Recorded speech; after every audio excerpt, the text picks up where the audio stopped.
आजच्या दिवसात मी दुसऱ्यांदा आपल्या समोर येतोय।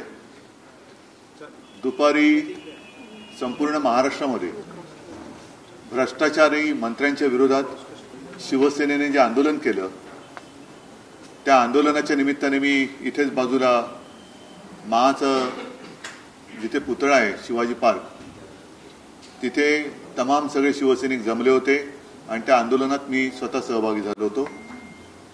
संपूर्ण राज्यामध्ये आज मोठ्या प्रमाणावरती शिवसैनिक आणि शिवसैनिकांसोबत महाराष्ट्रातली जनता सुद्धा या भ्रष्टाचारी मंत्र्यांना जाब विचारण्यासाठी आज रस्त्यावरती उतरली। गेल्या काही दिवसांमध्ये आम्ही या विषयांवरती सातत्याने आवाज उठवत आहोत। विधिमंडळामध्ये सुद्धा अधिवेशनात सुद्धा पुराव्यानिशी यांच्या भ्रष्टाचाराची पोलखोल केले। अनेक व्हिडिओ आपल्याच माध्यमातून सर्व जनतेने पाहिलेले आहेत। आम्ही मुख्यमंत्र्यांना सुद्धा सांगितलं, त्यांच्याकडे पुरावे दिले, राज्यपालांना शिवसेनेचं शिष्टमंडळ भेटलं, राज्यपालांना सुद्धा सांगितलं, पण कोणी दाद द्यायला तयार नाही। कारण या सरकारची भ्रष्टाचार ही अपरिहार्यता झालेली आहे। जो कोणी भ्रष्टाचारी असेल त्याला सोबत घेऊन राज्य चालवायचं आणि भ्रष्टाचारांना मुक्तरान द्यायचं हा एककलमी कार्यक्रम या राज्य सरकारचा झालाय की काय अशी शंका येते। हे राज्यातलं आंदोलन महाराष्ट्रामध्ये सुरू असताना दिल्लीमध्ये निवडणूक आयोगावरती इंडिया आघाडीचा मोर्चा सर्व खासदारांनी मिळून काढला होता। त्याची सुद्धा दृश्य आपल्या माध्यमातून आज राज्यातल्या किंवा देशातल्याच नव्हे तर सर्व जगातल्या जनतेने पाहिली।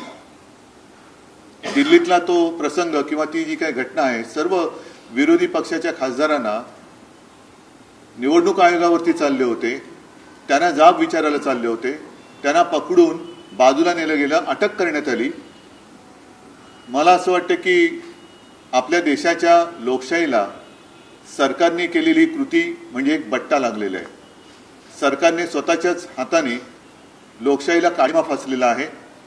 तसं पाहिलं तर ही लढाई निवडणूक आयोगाबरोबर आहे, पण त्याच्यात भारतीय जनता पक्ष आणि सरकार का पडते हे आता उघड झालेलं आहे।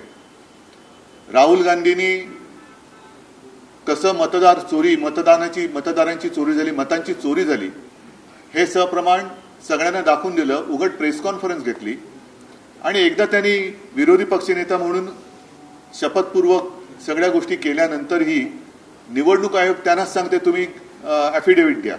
म्हणजे हा कुठला उफराटा कारभार आहे। आता सुद्धा बिहारमध्ये लाखो मतदारांची नावं जी काय वगळली त्याला काय त्यांनी म्हटलं SIR, आणि सुप्रीम कोर्टाला निवडणूक आयोग सांगते की ही वगळलेली नावं तुम्हाला द्यायला आम्ही बंधनकारक नाही। मला एक प्रश्न विचारायचा आहे की सर्वोच्च न्यायालयापेक्षा निवडणूक आयोग किंवा आयुक्त हे मोठे आहेत की काय? म्हणजे सर्वोच्च न्यायालयापेक्षा आपण असं मानतो आणि आहेत घटनेमध्ये की राष्ट्रपतींचे अधिकार हे सर्वोच्च असतात आहेत। आता राष्ट्रपतींच्याही वरती उद्या राष्ट्रपतींनाही काही सांगतील तर निवडणूक आयुक्त हे राष्ट्रपतींच्या बरोबरीचे अधिकार दिलेले किंवा राष्ट्रपतींच्याही वरती आणि सर्वोच्च न्यायालयाच्या वरती अधिकार असलेले पद आहे का? कारण असं जर म्हणणं त्यांचं असेल की आम्ही तुम्हाला बांधील नाही तर मला असं वाटतं की आता एक तर सर्वोच्च न्यायालयाचा अपमान आहे। आता त्याच्यावरती सर्वोच्च न्यायालय काय